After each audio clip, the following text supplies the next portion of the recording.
Welcome to Neighbor. My name is Lynn Coram. I'm your host today. And today our guest is Steve Fortier.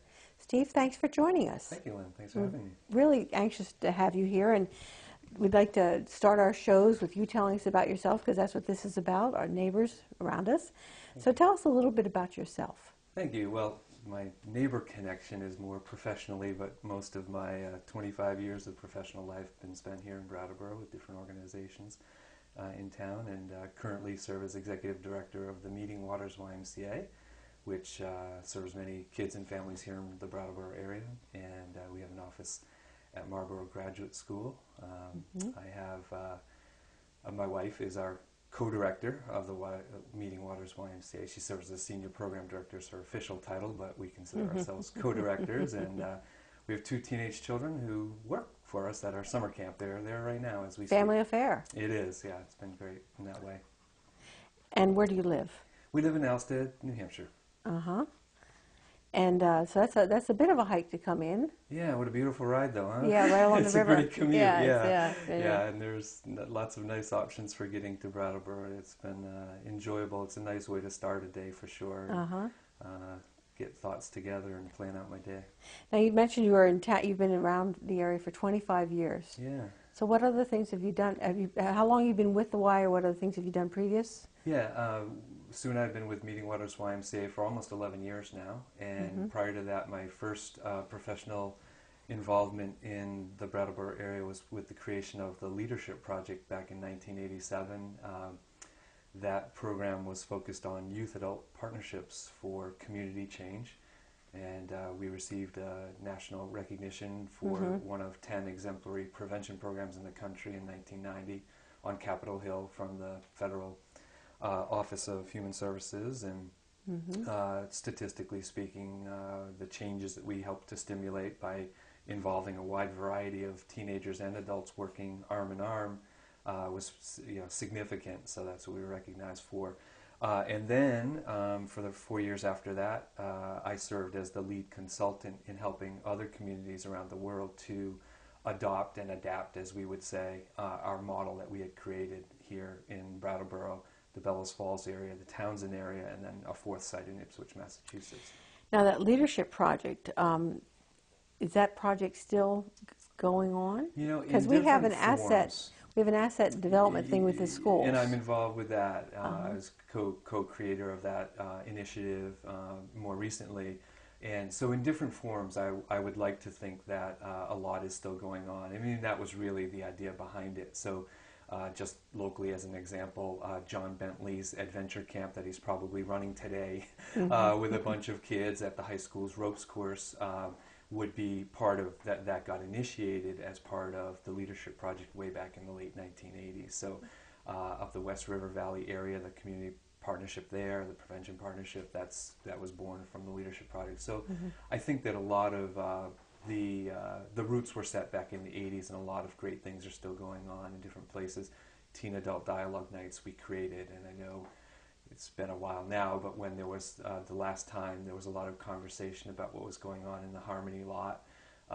Once again, that tool of teen adult dialogues was pulled out, and there was an actual dialogue night held right in Harmony lot between teens and business people and the police department and all, to try to just come to some shared understanding and hear each other's perspectives on the issue. So that's what that tool was all about. Yeah, because I know that youth services is pushing, doing a lot with recognizing youth in our community, building, connections with youth and so forth. Yeah, absolutely. So this is, I know it's a work in progress that keeps going, because youth grow up and then more youth replace them. So you have to never. Yeah, yeah. Well, and we say all the time, I mean, they're just not only the leaders of tomorrow, but they're leaders today, and very capable.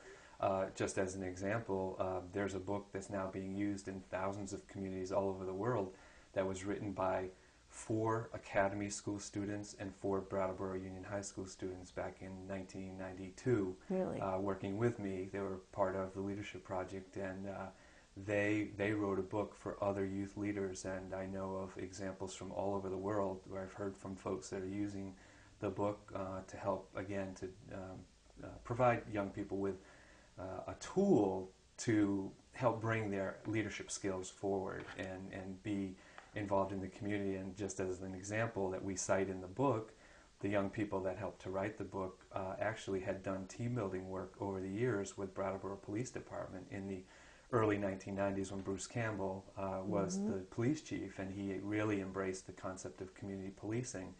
Young people that were involved with the leadership project were doing a lot of the team building work with the Brattleboro Police Department. They were the facilitators, Really? not outside consultants who are adults. So that's just one example that's cited, and now we hope with the publication of the book, that type of thing is happening all over the world. Now, what is the name of this book? Youth Leadership in Action. And it could have been out there, I could have known about it, but I don't know, I can't remember that far back. Not a huge marketing push behind it. I mean, it's available at Amazon.com and BarnesandNoble.com and everywhere. So it's still in publication. It is, yeah. We'll keep it rolling. I'll buy the copyrights if need be. If Project Adventure, who we wrote it for, ever decides to pull it. Yeah. Interesting that it. Who would? Yeah. I guess people knew at the time, but again, you get to be reminded. Now, one of the biggest organizations you're in right now is the YMCA. You mentioned the Meeting Waters YMCA, and the great service. I see your vans around. Yeah. But beyond that, I don't know too much about it. So tell us the history. Love to, sure. Okay. Well, we're 114 years old, so we've been around for quite some time. And actually, interestingly enough, within the YMCA movement, that makes us a youngster. The movement as a whole in the United States is about 160 years old, so we're actually a newer Y at 114 years old. But the reason you may not know us as well is that it's really about 11 years ago when Sue and I took over the leadership of the organization at a staff level anyway, that our work in Brattleboro really began. There had been some other, I think our camp bus had come here on occasion over the years before that. In the 1920s, we were involved with getting the Boy Scout troop here locally started and all, but it really is in the last 10 years that we've been invited, asked to bring a lot of our resources and our services to the area. So we are your largest provider of child care. It happens to be school-age care that we provide, but we have over 100 Brattleboro children in our Aspire after-school program. The bus that you refer to is a child care transportation program. We have a contract with the state of Vermont to bring children from high-risk home environments to a state-licensed child care program for the day and pick them up at the end of the day and get them back to their home. So a bit of respite for the family. The family can concentrate on getting their lives in order while their children are in a nurturing environment at the time. Now, where are these 100 students that you first mentioned? Yeah. They're picked up in Brattleboro? The programs are right in their schools. So right we have in the schools. So we have programs right in Oak Grove Academy and Green Street schools and Dummerston School as well. So you're using the schools. Yeah. We're using schools year-round with this effort. Yeah, for us it's 10 months, and that includes, it's not only an after-school program, we actually will call it an out-of-school because it does include not only from 3 to 6 each day after school, but any holidays, vacations, in-service days, early release days. We're there for the entire day, or early release days at the early release time until 6 o'clock. So you're in Oak Grove and Academy. And Green Street. And Green Street. So in all three schools in town, and Dummerston. Yeah. And when parents put their children in this program, the Y charges typically for services. Yeah. Reasonably, but typically. Yeah. How does that work? Yeah, I appreciate that question because the economic model that we use is we put a value on the program, so it's not free, because nothing is free, obviously. It costs a lot to run any organization. So we put a value on it, and how each individual family gets to that price point is individualized, and no one has ever denied access to a program for financial reasons. So first of all, all of our programs, including our day camp, to which there are more children coming from Brattleboro than any other community. I was here this morning at the bus stop, and 30 children got on to the bus there from Brattleboro, and that's about half of our campership this particular week. So anyway, we license our programs as child care programs so that the parents are eligible for the state's child care subsidy program. So that's actually the largest single financial support for families. And then we have our own scholarship funds that are developed through contributions from the Turl Fund, and then the philanthropic contributions to our board's Reach Out to Youth Fund campaign each year. So after, so, and is it pretty much the same students after school care? They go to the camps since they know you, and Yeah. and you build a repertoire with those students. In the families, I think, really Yeah. is we talk all the time about having two sets of customers, and obviously the kids and their needs are different than the needs of the parents, but both are very important customers to us. So we view that we're a family strengthening organization, not just a youth organization. Yeah, and since you're licensed by the state, you have to meet the same criteria as of child-parent ratio, I would think. Absolutely. That they offer. Yeah, staff qualifications, the facilities themselves. Interestingly enough, that's usually the biggest challenge. Our kids are there all day for school, but schools seem to not they sometimes don't meet the child care licensing standards, so we had to make a few changes. Do you take just school-age children? You don't do the preschool? That's right. Okay. Yeah, and that's true up and down the valley. We serve about 22 different communities in New Hampshire and Vermont, about 1,000 square miles, so that's true everywhere. The Meeting Waters YMCA does all this. Yeah. That's amazing, and really a very needed program, because you don't want latchkey kids, they used to be called. I don't know if they still called that. Yeah, but I see that word once in a while. Yeah, yeah, I remember sure. that word. Now, your day camp, where is the camp?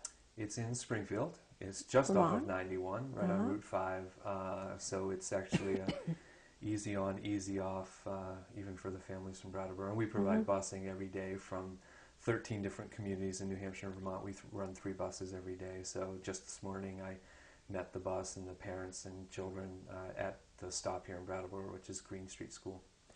And how, the camp up in Springfield, it's a camp that closes in the winter, I assume? Yeah, right now we have some exciting visions for that for the future. Be able to do at least 3 seasons of programming. It's an amazing spot, and we are asked by school groups and community groups to do some team building and leadership development stuff. I will say Meeting Waters YMCA is 3 full-time people, my wife and myself, and an office manager. So we have to be careful not to say yes to too many different things, but we're excited about that opportunity because of the amazing natural resources that are at our day camp facility, and some man-made too. So. Really interesting to know that that's going on. What other, I would think meeting those needs of the youth and the day camp is a full plate. Do you offer other services? In the summertime, that's That's your mainly main thing. what we do. In the right? wintertime? So, again, the after-school program Aspire. Here in Brattleboro, uniquely because the need existed, we responded, and parents have responded in participating.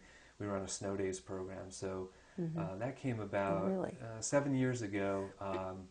Wyndham Child Care Association and the Chamber of Commerce ran a forum with some HR directors from the community, a few school leaders. I know Larry Alper was there with me, and they invited us because of our Aspire program already being up and running. And the HR directors were saying that absenteeism on snow days was through the roof. A lot of people were sick, sick. So I literally wrote on a napkin that if you can provide a school, we can provide a program. I slid it down to Larry.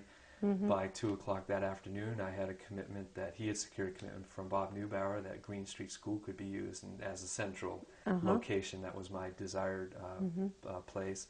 And we had a program up and running about a week later. So that takes 20 to 30 children every snow day Takes the for burden the full off day. employers. Yeah, so parents can get off to work. Yeah. Well, that's certainly fast reaction to a need. That's great. Yeah. That's great to see that kind of stuff happen. Yeah, I mean, we have a unique approach to strategic planning. It's more about strategic thinking, and that's, I think, a good example that we know we're capable. We knew one of my concerns was I didn't want to put any staff members at risk, but we had 2 staff members that were within walking distance of Green Street School. Without that, I probably wouldn't have done it, because if schools are closed, there's a reason. Yeah. Someone is saying that it's a safety hazard to be out on the roads. So we didn't want to do that, but we had 2 people that could walk, and Bob provided the school, and we were off and running. Now, it's my thinking that the Meeting Waters YMCA is headquartered in Bellows Falls. Is there a building up there?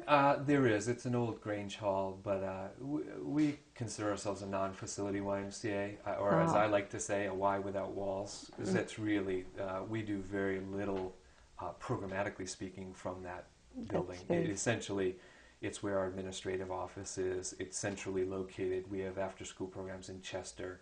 Of course, camp is in Springfield, and after-school programs in the Windham Northeast region, the Bellows Falls region, and as we said, the Dummerston and Brattleboro one. So it's centrally located, so that's the main thing that we do. Most YMCA's charge a fee to be you have to be a member of the Y to take advantage of their facilities. Is your structure similar to that? It's not. Without a facility as a resource, we also then are a non-membership YMCA. So our program members are the folks that we serve. So we don't have a membership in that traditional sense of paying a few $100s annually to be a member of that association. We don't have that. You don't have that. Correct. The push to have a Y in Brattleboro, you were involved in that, of course. Yeah. It'd be nice to have a Y with walls, maybe, and a Y without walls. You would have the combination, I'm sure. Absolutely. That proved, I think you've said that this wasn't going to work. Tell us the process that you went through with that. Yeah, sure. No, I appreciate that. The Y system, as the largest community organization in America, with, as you said, most YMCA's are facility-based. So the knowledge that we have around how to successfully raise the funds to build and then operate a YMCA facility are enormous. So the best practices are a 20-step process for capital development, and being new to it, we embraced that that model, if you will, that model. And so we, before committing to a capital campaign that again that was led by volunteers, we guided the founders board. The people that had come together around the visions, 11 people that were key to doing the first steps of the 20 that are in the process. So a key first step was to do a community needs assessment. 57 different community leaders were interviewed one-on-one by a team from YMCA of the USA, and that, just to understand, it had nothing to do with a YMCA, it had nothing to do with a facility, simply open-ended questions about social needs, economic needs, the needs of different age groups, children, families, adults, elders. And from that, the most pressing needs did happen to be things that a facility-based YMCA is quite good at addressing. So that was the first step to move through. If things had come out from that had nothing to do with our mission or our resources, we would have handed the information to the organizations that are about that, and help them to see that they had some good input and some good data to move forward with their plans. But anyway, there were some nice matches with what we are all about. And so the next critical step, there are some other minor ones along the way, was to do a capital campaign feasibility study. So that same group of people secured some funding to be able to hire an outside firm that just does that. That happened to be out of Kansas City. And that through interviews with 30 philanthropists in the area, including foundations that support the Brattleboro community, it was determined that while challenging a goal of $6 to $7 million, which it was at the time, was feasible. And so the volunteers felt that gave them enough information to move forward with, and it did identify some sort of the percentages from government that would be needed, government supports, from foundations, and then from local philanthropists. So we considered that to be, maybe a yellow light. We had to see... Move ahead with caution, but move ahead. That's a good way of saying it. Thank you. And so the next step was a market research study to see, okay, if we did build it, what is it that people are looking to take part in programs and services? What is it that they're looking for? Measured potential price points and all types of other things that would be very important in building a business plan. And that was the most positive of the studies, for sure. It was, we were looking at conservatively having double the market penetration rate of a typical YMCA. It was double digits, which is pretty unique. And that was, like I said, using the most conservative figures, and in a community that we learned in the process didn't even necessarily understand what a YMCA was. But as they learned through the questions about family strengthening programs, about preventive health care, and all the other things that we're planning to do, they were saying, yeah, we'd like to do that. We'd love a place to go as a family and to both do things on our own and to come together and do things very intentionally as a family. And so that was a very positive study for us. And with that, all of that, one of the things from the feasibility study was that a team of highly recognized community leaders with high credibility in fundraising for other charities and all would be very important to the success of the campaign. And through that study, we actually had some folks by name that were encouraged to be talked with. And very fortunately, the volunteers were successful in getting, I think, everybody involved that was, identified in that study. So we had a great. So the leadership of the campaign, sort of, the baton was passed to now this new leadership team, and so that's the process. They came to our board of directors with a plan, a request to act on behalf of the board and the organization to pursue a campaign to raise $7 to $8 million. And that was approved in July of 2006.